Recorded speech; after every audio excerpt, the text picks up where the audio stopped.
Welcome to Restaurant Influencers presented by Entrepreneur. My name is Sean Walchef, founder of Cali Barbecue and Cali Barbecue Media. In life, in the restaurant business, and in the new creator economy, we learn through lessons and stories. We're very grateful for Toast, the primary sponsor of this show, our primary technology partner at all of our restaurants, and so many of the guests that we have on this show for believing in this show, believing in the power of storytelling, and giving us the opportunity to have today's conversation. Today's conversation is with the CEO and co-founder of Salt and Straw. It is Kim Malek. Kim, welcome to the show. Hello, thanks for having me. I am so excited to have you on the show. I told you before the interview started that I learned about your brand. I didn't want to spoil it because I wanted everyone to understand the power of storytelling. And we have one of the great masters on the show today. And today, so I came to know about Salt and Straw because I was in Little Italy, and I was in Little Italy with my wife. We were out, I believe, at Sam the Cooking Guy, one of the guests that we have on the show. He has restaurants in Little Italy, and I think we were out there for one of his openings or his events. And I remember looking across the street and seeing this huge, unbelievable line of people. I could not understand if either Taylor Swift was in town, if Michael Jordan was in town, if Tom Brady was in town. Somebody was in town and something was happening, or Oprah was giving away cars, but something was happening. And I was like, what's happening? We walk down the street and we look across the street to this line in front of Salt and Straw. That was my first introduction to the power of storytelling, the power of your brand. And I couldn't be more excited to have you on the show to talk about all of the growth, to talk about your background, but to talk about so much of what we talk about on this show is allowing the hospitality business to think bigger than. We are bigger than just the village that we take care of. And because of the internet, because of TikTok and Instagram and YouTube and e-commerce, we can get our products and our story out to so many more people. And what you've done with your brand, it's super exciting. I can't wait to dig into it. And I'm going to start us off with our favorite random question, which is, where in the world is your favorite stadium, stage, or venue? Ooh, this is a great question. I'm gonna have to go with I like seeing the Sounders play, and I'm gonna get heckled out of town here in Portland because I love my Timbers. But I love seeing the Sounders play in Seattle because it looks out over the ocean and it's so beautiful. And Perfect. I'm a big soccer fan, so Okay, it's been so the a fun World Sounders, how Cup. many did they play in front of? Do you know? No, I have no idea. So it's That's a great question. probably tens of thousands. We'll go with like 20,000. But we're going to keep it small and intimate. We're going to go to the Sounders Arena and we are going to rent it out, and we're going to put on a type talk where it's a hospitality conference. So many of the hospitality conferences, restaurant conferences that we go to, they're a little bit stagnant. And what we like to do is really lean into lessons and stories. So much Yeah. of life that we've learned is by sharing our failures in business, by sharing all the failures of as a barbecue brand, as a restaurant brand, the things that we've done wrong, is where people truly learn. I mean, one of the inspirations of becoming a media company and a podcast company was understanding that when I was in business school, they weren't teaching the business classes that I wanted. It wasn't really resonating the things that I wanted, real stories. And the way that we have this show is to allow people to give their story. So I'm going to put you Sounders Arena. I'm going to put the mic in front of you, 20,000 raving hospitality fans. We're going to get Entrepreneur. We're going to get Toast. We're going to get these sponsors to believe in this programming. And I'm going to give you 2 minutes to tell us the Kim Malek Salt and Straw story. A 2-minute elevator pitch, please. Oh my gosh, 2 minutes. Well, it's sort of apropos. I didn't know this was going to be the question when you asked me where. It's sort of apropos because literally just up the street from that stadium, I started my career in hospitality, which was at Starbucks Coffee when there were 30 stores. So it was a tiny company. Wow. I started there, and I was working as a barista. I graduated from college and started working in the marketing department as Amazing. opened new stores and new markets and tried to get this thing off the ground. And I think the two things that really had the biggest impact on me during that time. And remember, I was in my early 20s. I had dreams of changing the world and being a politician or going into the Peace Corps. And through this job, the thing I realized is that business can be such a force for good. And, back in the day, Starbucks was one of the first companies to offer health insurance to part-time, team members. I remember I was a barista and I had stock options, Wow. and just that level of respect that, I felt as a frontline team member there, and partner was transformative to me in the way that can, again, transform lives and have this ripple effect. Um, and then I think similarly to that, as we started to grow the company, what I loved was that, now they talk about the third place, but that Yeah. idea that bringing community together and running into, people from the neighborhood, getting to know people locally, on a one-by-one basis. That's what that meant to me, and I loved it. And so just seeing the power of business to turn that on in a community and to make a difference in people's lives, it kind of gave me that entrepreneurial bug that I never got rid of. And how did that lead you, bring us to the idea? Because show is for entrepreneur. We're grateful that we have a platform that reaches millions of people. We all have these dreams of being entrepreneurs until we get to the ledge, and then there's a ledge that you have to look out over, and you realize, I'm no longer working for Starbucks. I'm no longer with that corporate brand blanket. Now I'm going all in, and it's not on your own because you had a co-founder. But bring us to the edge of that Yeah, well, entrepreneurial cliff. I came to the edge a couple times. So I was actually living in Portland, Oregon in the mid 90s. And I could, for some reason, just see that an ice cream shop, like a local ice cream shop, could have that same sort of feel where you would run into your neighbors and spend time with friends and family and collaborate, on a local basis. And so I worked on a business plan and started, looking for real estate and starting to pull the pieces together on this dream. And, my dad had actually gone bankrupt when I was in college, running his own small business. And so this idea was pretty terrifying to me. Wow. Big negative impact on the family, as you can imagine. So Sure. I stood there at the cliff, as you just described, and decided maybe not now. And I walked Maybe not yet. I walked away, and that was in 96. So I carried this dream around me with me until I was able to move back to Portland in 2008. And things just sort of aligned at that moment. I still had my business plan, I was still thinking about it. Funny enough, the front page of the New York Magazine, the year I moved back, was a story about Humphrey Slocum opening ice cream shops in San Francisco. And you Really? know how you have that moment, everyone's had it, where you shake your fists at the heavens and you're like, I had that idea back in 1996 and I never did it. And I'm just, I could just die. And I remember my partner, Mike, sat across the table from me and he said, well, you should do it. You're still living this dream. It's in the back of your head and you should do it. And so I stepped back up to that cliff. And this time I took the leap. And again, it was really just based on this passion of creating community gathering places and featuring community through our ice cream. And that was the dream and the vision that I had with opening this one shop in Portland. So bring us to opening that one shop. It's one thing to jump off the cliff. It's another thing to realize that, we talk about it all the time, opening up a restaurant. It takes a marathon to open it. And then once you open it, you realize the marathon hasn't even started. You're like, we haven't even started the race yet. Well, it was curious timing because it was 2008, which I'm sure many people can remember was sort of the height of the Great Recession. Yep.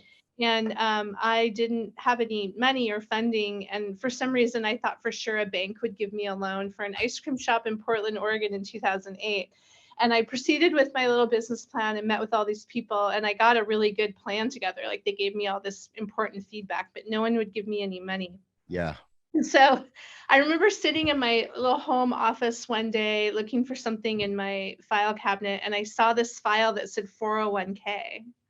And, here I'd been working in Fortune 500 companies my whole career. And I thought, okay, I do have access to a little bit of money that could get this off the ground. And so I did what they say you should never do. And I don't advise this to anyone, but I went and cashed it in, sold my house, got Wow. a garage sale, and got that one store open. No way.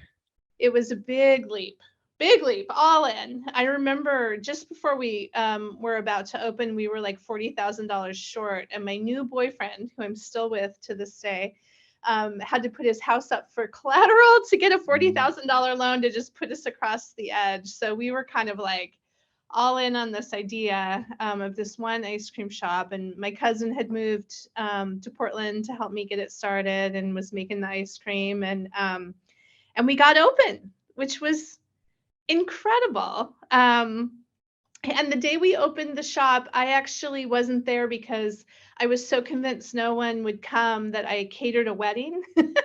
So I was No. catering a wedding, and a bunch of my friends had come to town for the opening, and they called me partway through the day and they were like, you better get back here because it's really busy. A lot of people are here. You weren't even at your opening.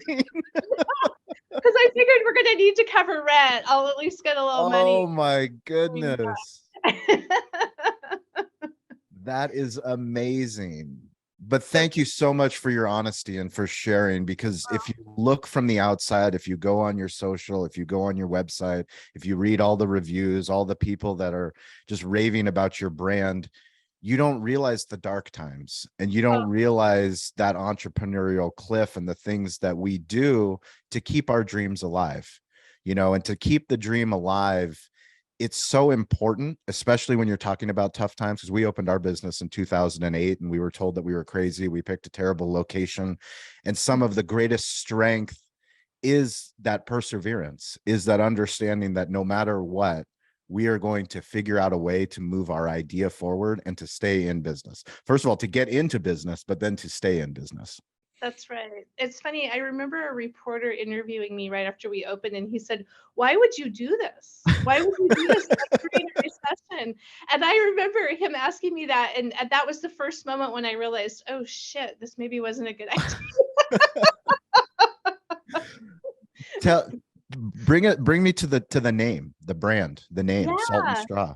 Salt and Straw, my sister-in-law actually helped me come up with the name. So it's a nod to the way that they would make ice cream at the turn of the century. And you can fact check me. They on the tour of Monticello, they tell this story, but they would pack rock salt in the ice when they were churning it by hand to make it freeze. And then once they had frozen ice cream, they would pack it on straw or hay to keep it cold because there was no refrigeration. So salt and straw is just a nod to, handmade ice cream, because we're very handmade in the way we make ice cream in a way that nobody else really does. So that's where the name comes from. And the branding, we wanted it to, if you go into our shops or if you look at our brand, we wanted it to kind of evoke this feeling of a mercantile, because I just had this idea that it'd be a little bit like when you go into the mercantile on Little House on the Prairie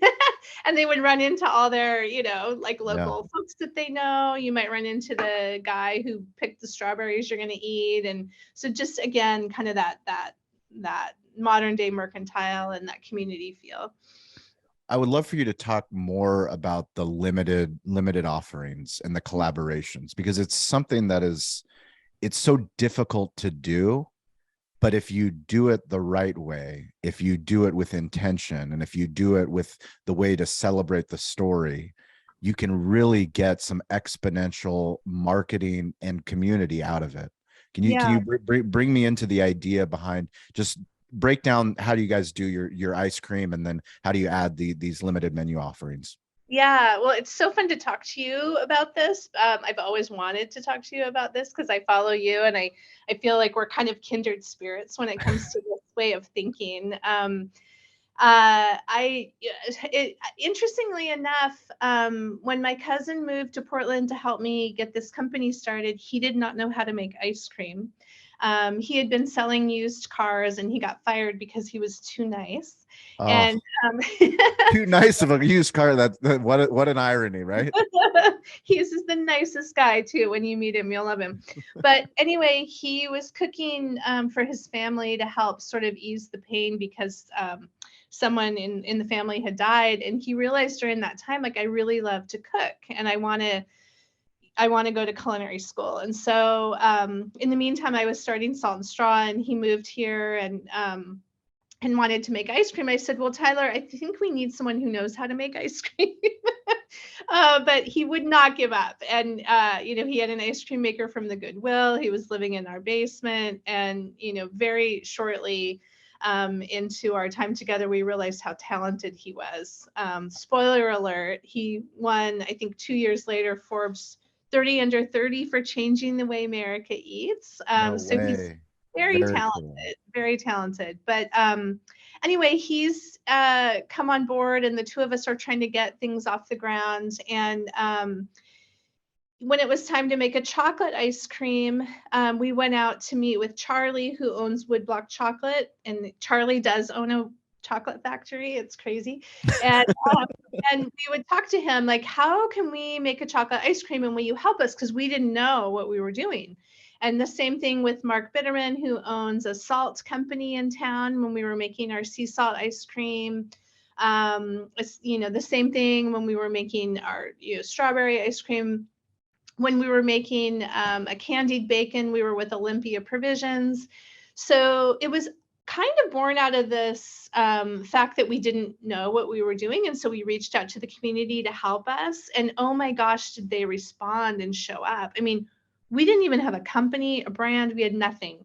And every person just was so generous with their time to help collaborate on what the flavor should be and how to represent their art in our Yes. ice cream. And so that really gave birth to this idea that not only could we create these beautiful community gathering places through our physical location and the experience that we offered with our team, but it could also be reflected in our product. And gosh, as we started to get going, it was sort of an embarrassment of riches in terms of all these collaborations and people that came forth that we wanted to work with. And it ended up resulting in, I guess, kind of using ice cream as a platform for storytelling. And Yeah. it wasn't necessarily the intention when we started, but it became so central to everything that we were. When we opened in Los Angeles, was the second market we opened in outside of Portland. And, we could have just made our same flavors in Portland and shipped them to LA.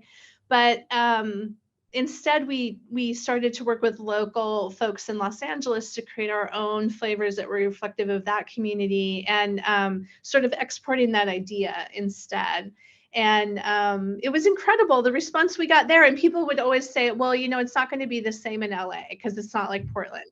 And it's not, but they showed up just as generously, with collaborations and ideas. And then the fun thing was, like, then they started working together on collaborations themselves. And it was just really fun. Like, I remember Comparte's Chocolate and Sidecar Donuts did a collaboration, and they had met through both making ice cream flavors with us. And this idea that, like, 1 + 1 = 11 I think it's just so much more fun.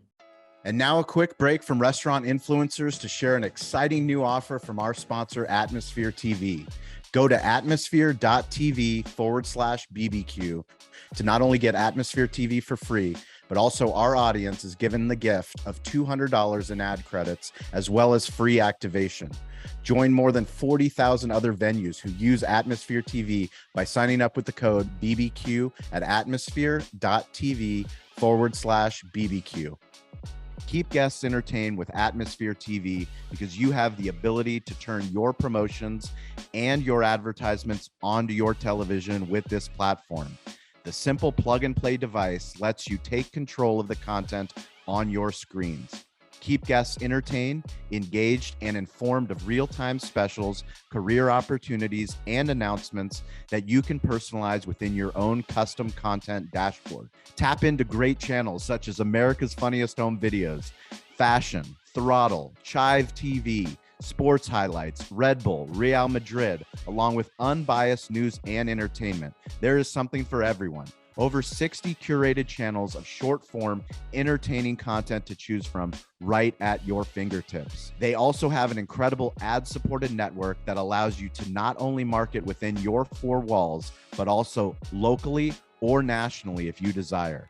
The platform gives you full control to dial in your marketing efforts. Please go and visit atmosphere.tv/BBQ and let them know Restaurant Influencers sent you. Well, I love that. And I love the fact because it's difficult to do. When I think about our business and being in the restaurant business, one of the toughest lessons that we learned was just because you can do it doesn't mean you should do it. So how do you make something consistently at the top quality when you're talking about the craft of ice cream or the craft of barbecue or the craft of whatever you're making? If it's an alcoholic drink, if it's a burger, whatever your craft is, if you do less, you can focus and make a better craft. But if you're willing to do what most people are unwilling to do and to lean into curiosity and to ask for help, now all of a sudden you get this hyper local, magical collaboration where people want to help, but people also give you other resources that you didn't even know that you had. That's exactly right. Can you talk about the kind of when you look now and thinking that you've done collaborations with The Rock? I mean, how is it possible that you're the ice cream store that started, you sold everything to open up your ice cream shop, and you're like, are we seriously doing a collaboration with The Rock? It is pretty mind-blowing. I mean, and don't tell him this, but that's not even our favorite collaboration. I'm beyond honored. But I Tell think, us about your favorite ones. We'd love to hear. and I will talk about the one with The Rock because it is my biggest honor for sure. I mean, you won't believe this, but it's a true story. We connected over storytelling. So, he and his business manager, Danny Garcia, we were introduced through a common friend, and we started to get to know each other. And I think we had like a 45-minute meeting that turned into 3 hours. We missed our flight, and they had a huge room full of people. And we just we were geeking out over storytelling because, obviously that's what they do. They make movies, yes. They're storytellers, and they couldn't believe the synergies between what we were doing and how we were approaching making ice cream. And so that's where the relationship started. And he has this alter ego during Christmas called Dwanta Claus. And so it just seemed like the perfect time to do, a couple of flavors together to celebrate Christmas in a new way and sort of turn this idea of, consumerism on its head a little bit and use that to give back. And I will say, I mean, gosh, there are calls for him to run for president. He's pretty dang powerful. And people never believe me, but it's a true story. He is involved in every detail of those flavors and is so generous with his time and Danny Garcia and their company's time in terms of really partnering with Salt and Straw in a way that is so true. And I think that's why it's so special. It's not a lend your name to this or a financial transaction. It's a really true close relationship. And I wouldn't have it any other way. It means a lot. I'd love for you to talk about the pillars of a collaboration, because collaboration, it's one of those words. I mean, we use influence. The show is called Restaurant Influencers, and there's a negative connotation, but then there's the connotation which every person is an influencer. If you are a human and you have a voice, you have a story, and you have influence. Yeah. So that is powerful. But for you, when we talk about collaboration, there's a lot of misinterpretations of what a collaboration is and what it can be, but you guys have done it right. What are the fundamentals that you stick to when you choose a collaboration? Mm-hmm. So we think about our collaborations. I mean, one of our guiding principles, Tyler and I sit down once a year and we think about kind of what's the year going to be about for us, and topics do we think are important to shine a light on, and where do we want to just introduce some fun into the world? And so an example of sort of places we want to shine a light on, we're going to be returning this menu this year, but one of my favorites is a series of ice creams that are made from food waste, so items that were going to be thrown No away, way. and we're turning them into ice cream. And the reason it's so important is that we throw away 40% of our food in the United States, but our neighbors around us are going hungry. So we have enough to feed everybody if we could get our arms around, how to prevent even a little bit of that waste. And so through an ice cream menu, we can kind of show the beautiful things we can do with this food instead of throwing it away, and to feed each other. And we collaborate with 5 different organizations who are doing that in different cities around the United States. And so people on a local level can learn about these organizations, how they can get involved, what they can do in their lives. So that would be just an example of just using ice cream and it's so disarming. You come in and have a bite of ice cream, it's fun, and oh my gosh, I get to learn about this important issue, on a local basis. Another example, during Halloween, we do these collaborations with different folks of the season. And my favorite collaboration of all is with a woman who is a first-generation immigrant and brought the craft of harvesting bugs. So it's the first in the United States, the first edible bug farm. It's in Northern Wow. California, and we partner with her to candy the bugs and put them in an ice cream. So it's crickets and ants and a matcha ice cream. And we, over the years, have become her biggest customer. And so to me, that is the greatest honor, to work together to shine a light on her story, her culture, participate in some small way in her success. Those are the moments that I'm most proud of. So, to go back to your question, we think about every month we have a new menu, and what stories do we want to Love it. tell, and what do we think is important, and who have we met over the year that have really inspired us. And then we sit down and we work, and we're talking like a year in advance. And so we get to know the person really, really well, understand, how it's not just throwing your ingredients in our ice cream. How do we craft something together that Yeah. reflects what you do? And then how do you have a voice in the way that, the ice cream takes form, how it's marketed, how it shows up on, in all the ways, social media, all the stuff nowadays, so that it's an ongoing relationship, and not just sort of a flash in the pan where, I sometimes see collaborations where you're like, gosh, that was really one-sided. Yeah. Yeah. And it's gotta be like a really big win for both. Yeah, I think I love what you said earlier about The Rock, and that it's not a monetary reason. It's something that there has to be alignment. And when you find that alignment, you realize that, I mean, it's really what we do in the hospitality business. We're not in the transaction business. I'm not Right. trying to sell one rack of ribs to one person one time and make money off of that. I'm trying to teach somebody that we love what we're doing. We're trying to provide a memorable moment to a stranger that becomes a family member for life, that generationally that they'll want to bring their kids to, that they'll want to bring their kids to. So it's something that this is a part of their family. This is a part of the village routine. It doesn't matter how big the city is. We're all villages, and we all are creatures of habit. How do we create these community spaces, these things that you're talking about? One of the things I'd love for you to talk about, since you are one of the experts, is understanding that thinking outside of just selling ice cream in the village. You do a phenomenal job of shipping your ice cream nationwide. You do a Mhm. phenomenal job of thinking differently and understanding that, well, I can also sell a candle that smells like a waffle cone. So if you go to the Salt and Straw website, we're going to put links into the show notes, but please go and see all the incredible different ways that they are finding to give back to their community, because you have so many loyal fans that support you, but it's also a way to bring more revenue in to a traditionally low margin business. Yeah. Yeah, it's funny. The ice cream business has always been a tough one. Yeah. And so I think when I set out to get this started, I knew we'd have to think a little bit differently. And that has served us really, really well. The line that you described in Little Italy, we're so honored to be part of that incredible community. And we try to earn it every single day, and earn, folks showing up. And that retail experience is the heart and soul of what we do.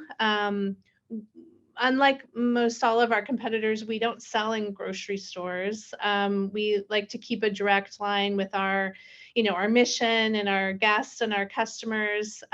So we decided, well, we'll ship ice cream. Obviously, you can have it delivered to your house. Instant delivery is a really cool way to expand our business. But all of these businesses, we control that experience and that relationship. So and for us, we've been able to I often say, if there is a harder, more expensive way to do something, we will find it. um, Us too. Us too. They're expensive lessons, but the more lessons we learn, I guess the shorter the learning curve, the longer we go. As long as we can stay in the race, we're still good. yeah, don't tell our investors and bankers Yeah, that. correct. But I say that because we put in a little bit more than people expect, and I think we get a little bit more back. That's why you see the response that you do, and it's allowed us to take some risks and develop our business model in a little bit different way. And yeah, I think from a distribution perspective, as you hit on, and then from a product perspective, I mean, that's another relationship that we had with a local company called oh my gosh, now I'm I'm so embarrassed. We'll edit it out. Just Okay, will you you please? It's we will. Go ahead. Imaginary authors. Oh my gosh, that was Okay, so here we funny. go. Ready? This one's for Stover. A little company called. Oh my Does this happen to you? It happens to me all the time. Imaginary authors. I can't. Okay, one more time. Okay, ready? Here we go. A little company called Imaginary Authors, and they are a perfume maker in Portland, and we met them. And if you leave our shops, you'll often hear people say, like, what is that smell? Something smells really sweet. And it's the smell of waffle cones. It just It's sticks. amazing. I get home and my kids are like, you smell like the ice cream store, Mom. And so we had this idea to work with them to replicate that as a perfume and a candle. But it was, again, from this relationship with a brilliant local artisan here in Portland. That's why we did it, born out of that, that idea.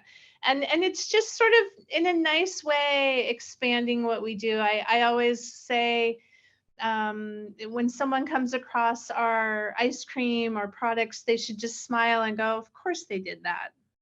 That's so Yeah. nice, Yes. and so that's what we want. I'd love for you to look back. I mean, for us, we opened up our business in 2008. The first iPhone came out in 2007. And when we look at marketing and the landscape of how much it's changed from when you were at Starbucks with 30 stores and what they're at, I don't think 300,000 employees, something just absolutely phenomenal. You were working with Howard Schultz to where you are now with your social media team and understanding video, and that you guys have this incredible Instagram account with 382,000 followers. You've got a TikTok account with 51,000. Understanding the power of storytelling on these social platforms. Can you talk about this evolution of where when you started to the principles that you see still moving forward, because everything changes? Yeah, isn't that interesting? I know. I feel like we've made it so hard on ourselves with all these different ways to communicate, but it's so fun. Yes. We've never taken any sort of traditional marketing approach with advertising or things like that. We've always relied on our storytelling, primarily through the media. I think within 6 months of starting the company, we were named as like Oprah's favorite thing, and Wow. featured, in the Wall Street Journal as the new standard to beat. And I don't say that to brag. It's more just like people really responded to this storytelling. And so as we think about social media, What I always work with our team on is, how do we continue that spirit of sharing what we're doing, as if it's a friend. So, if you click onto my social media, which is not that great, I'm embarrassed to say, but I'm not trying to sell you anything, Sean. I mean, Yes. you're a friend of mine, and I Yep. want to share what's going on with my family and what I'm excited about with my hobbies, and so to take that same philosophy as a brand. And let people develop that relationship has been a guiding principle for us. I love it. I mean, I think it's such an encouragement, and I love when founders, CEOs take the time to understand that the brand is important, but also your story is important. You know, Mm. your story of who you are as a mom, who you are as a leader in the community, the things that you do, those things matter. You know, we tell restaurant owners, hospitality professionals all the time, it's be the show, not the commercial. Nobody Mm. wants a commercial. No one wants to be advertised to. Yeah. We want to lean into somebody's story, and the more that we can connect with the local baker, the local ice cream shop maker, the local barbecue pit master, the more that it resonates with us, and the more that we're top of mind, and that we are encouraged to go out and support those types of people. I'd love for you to talk about your opportunity to be in Disneyland, your opportunity to be in Coachella. Why are those things important, and how do you protect the brand when you go into high volume places like that? Yeah. Wow. Disney was a pretty crazy thing to have land in our laps. I think we had 4 stores, 4 ice cream shops, when we got this call asking if we would come in and meet with the Disneyland team. And the man Wow.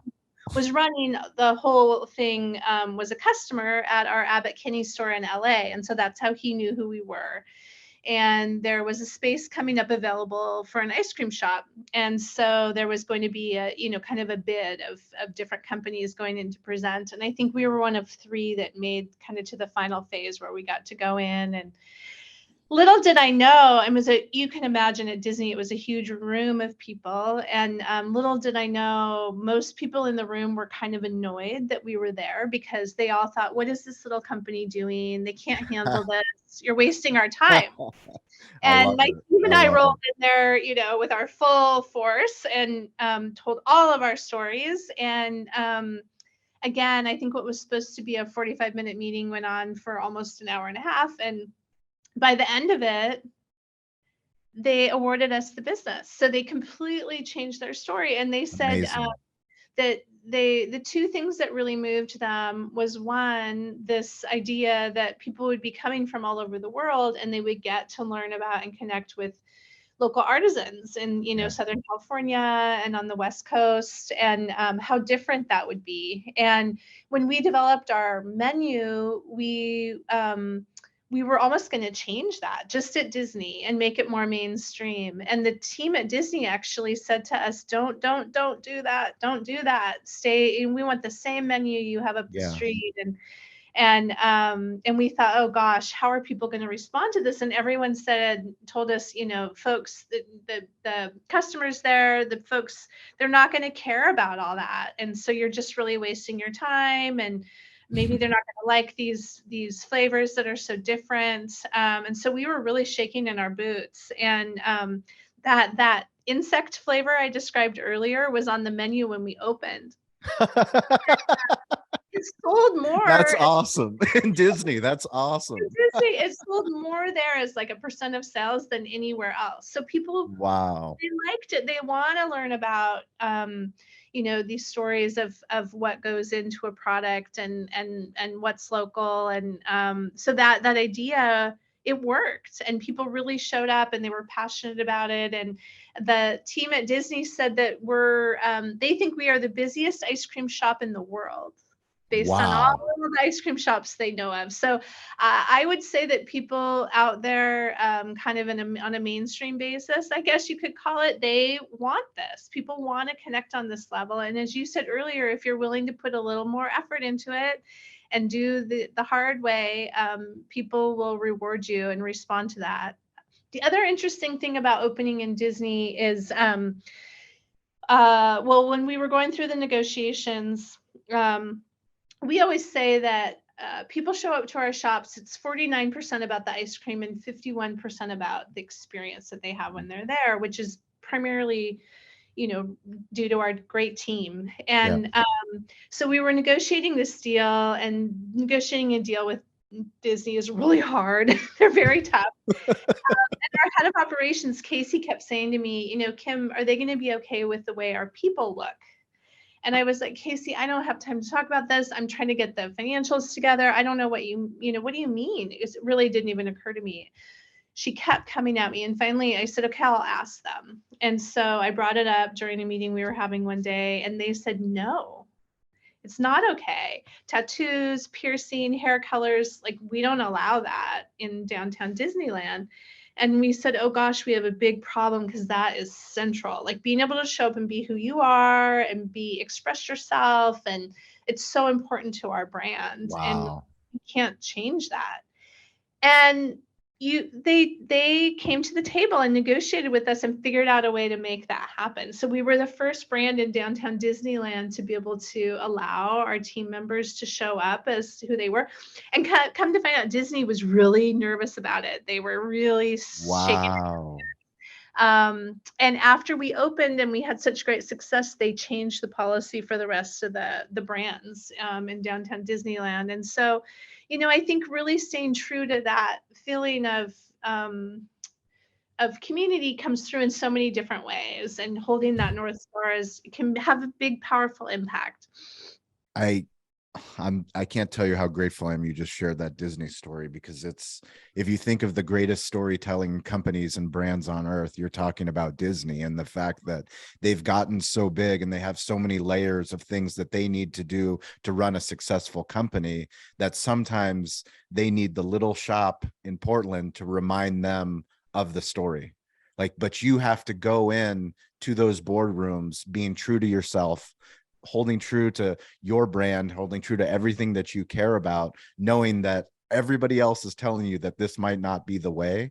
But the Right. fact that you stayed true to that, now you have one of the, I mean, for them to tell you it's one of the busiest ice cream shop in Disney. I mean, what an incredible, incredible accomplishment. And I mean, this is only the beginning. Well, So we talked about the successes. I want to talk about something that's probably a little bit difficult to talk about, because this is an entrepreneur show, and we learn through lessons and stories. But we were supposed to record this podcast on November 21st. And on November 21st, you had a fire at your headquarters, and we were unfortunately unable to record, but more fortunately, no one got hurt. I know you've had some struggles at the headquarters, and I would like to know if you'd be willing to talk about the struggles and what you're doing as a business owner, because I think it's very admirable, the things that we don't think that we're going into business for, but business owners, entrepreneurs can change the world if they're willing to put the work in. yeah. Gosh, what a day. It made me tear up just hearing you say that and remembering that day. Yeah, so we're our kitchen, where we manufacture all of our ice cream, and where our kind of support center is in the inner city of Portland. So right, just smack on the east side, right across from downtown. And like a lot of cities on the West Coast, Portland's had its struggles coming through the pandemic. And this little pocket of town has gotten hit really, really hard. And we have a lot of crime going on here. And I hate to even say it in such a happy conversation, but I think the kind of final straws for me, and this is after years of trying to work with the city to get help. One of our team members, when they were coming into work, actually got held up at gunpoint with a gun in his face. It's really hard to even talk about. But not even, and we went through all kinds of gymnastics to make sure that the team felt safe after that, and take a bunch of precautions. And not even a week later, there was a big explosion outside of our kitchen. An RV that had been there for months and months and had been reported that needed to move exploded and blew up and was gone in a matter of minutes. It was a major explosion, and it was in the middle of the night, and our team was working, and the whole facility went dark, and they saw this explosion, and it's right where they walk into work and park, and just not safe and really scary. And so that afternoon, I went to City Hall and met with the commissioners here in Portland, their staff, to talk about this problem. And I said, "Gosh, we've been talking about this for years, and I don't know what to do, you guys. I feel like it's irresponsible of me to keep this business going here if it's not safe. And I'm telling these team members that it's safe, and I don't know if I can tell them that anymore. And it's going to be millions of dollars for me to move, but I don't know what else to do." And I was in tears. I was just begging them for help, please help. And unfortunately, I guess, but maybe fortunately, that story leaked out to the press. And so before I knew it, I was caught in the middle of a pretty big firestorm of, this message that Salt and Straw was going to leave Portland, and it wasn't safe. And it was not the sort of positive, results-oriented message that I like to portray. So it was really uncomfortable for me. But I could not believe how quickly and earnestly our different city, state, and even federal elected officials showed up to talk about what was going on. In like a matter of 4 days, we had a big summit with hundreds of people in the room talking about, how can we humanely treat the folks who need our help and also keep our employees safe. And I think what I was most moved by was the number of entrepreneurs and business owners, big and small, who called me to say that their employees came to them to say how much they appreciated it, just kind of having the voice of our employees citywide who were showing up to work and not feeling safe. And so I've learned a lot over the past several weeks in partnering with our different government entities on, some programs and solutions. And I don't mean to sound Pollyanna, but I feel really hopeful. Like we have some good plans in place, and we're making some good traction. So, it's important for business to be at the table,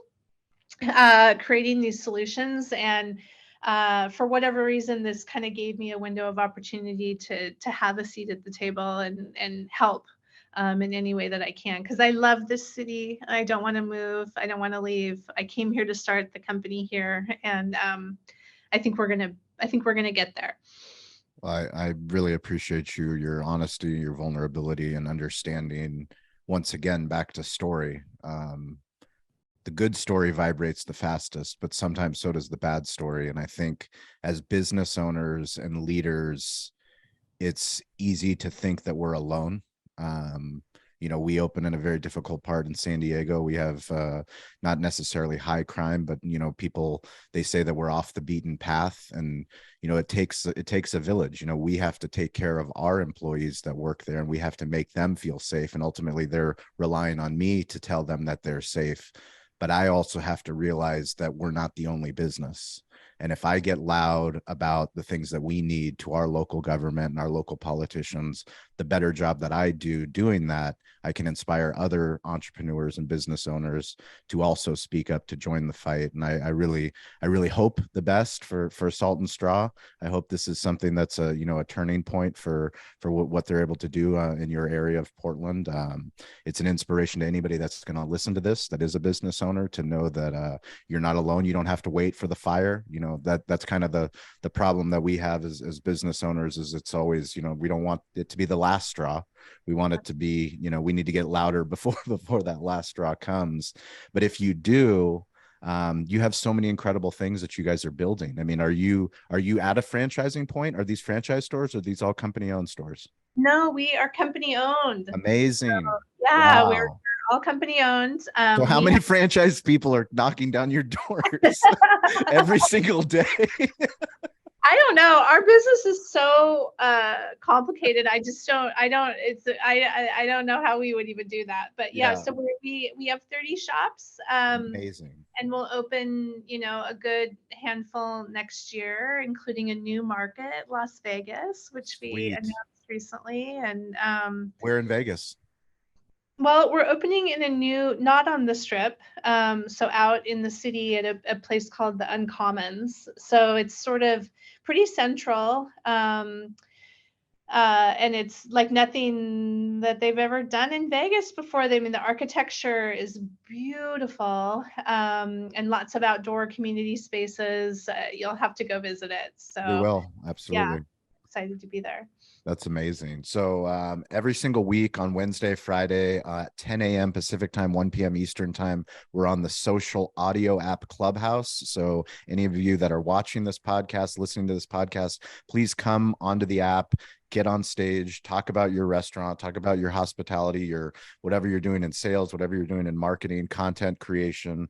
We want to create a space where we all learn from each other, but please join us on Wednesdays. We also do a social shout out for those people that are coming on stage. So this week's shout out goes to Devin Eichler of the Crafty Cow.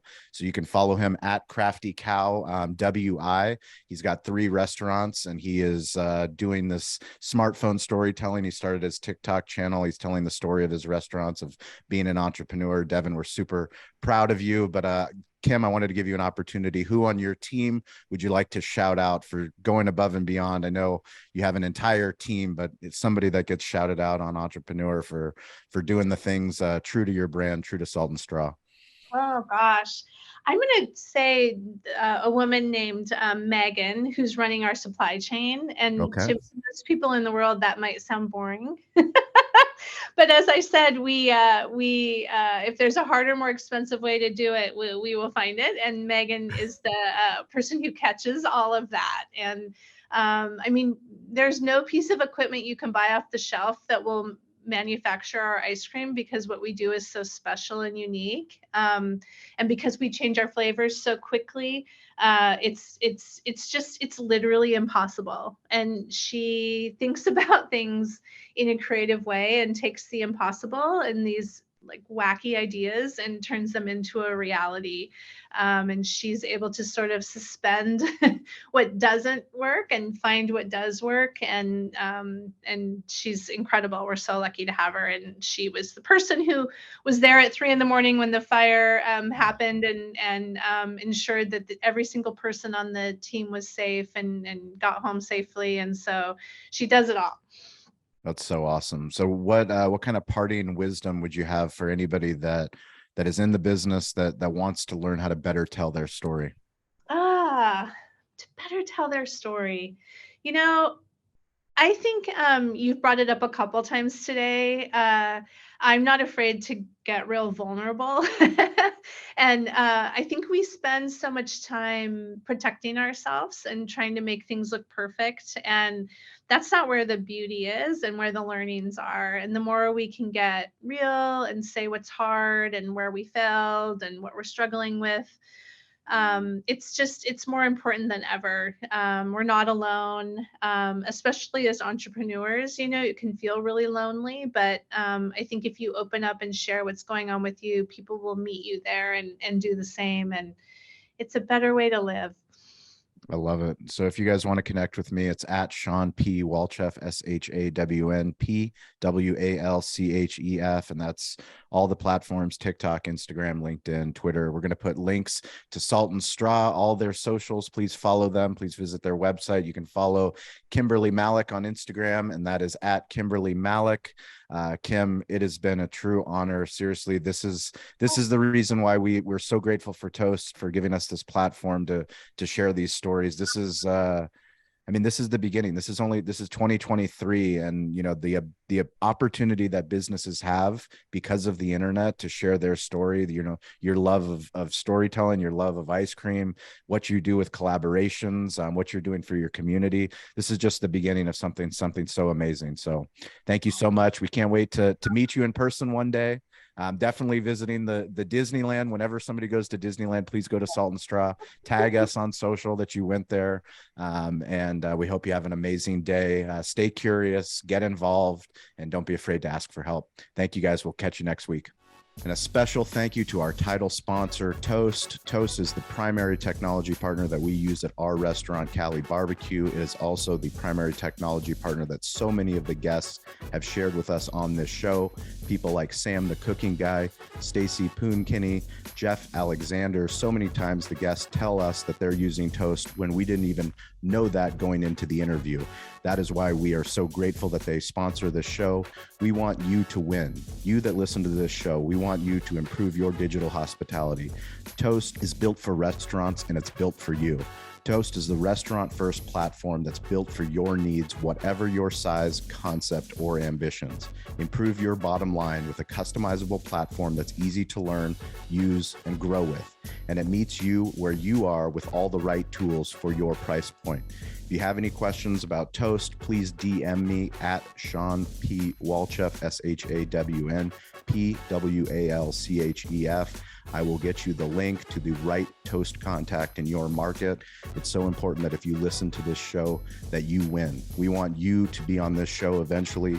Let us know that you heard the show, you heard about Toast, you implemented Toast, you did a Toast unboxing in your restaurant. Talk to us about how you've impacted your village, your city, your community. Share your Toast story with us. DM me today to learn more, and be sure to check out Toast.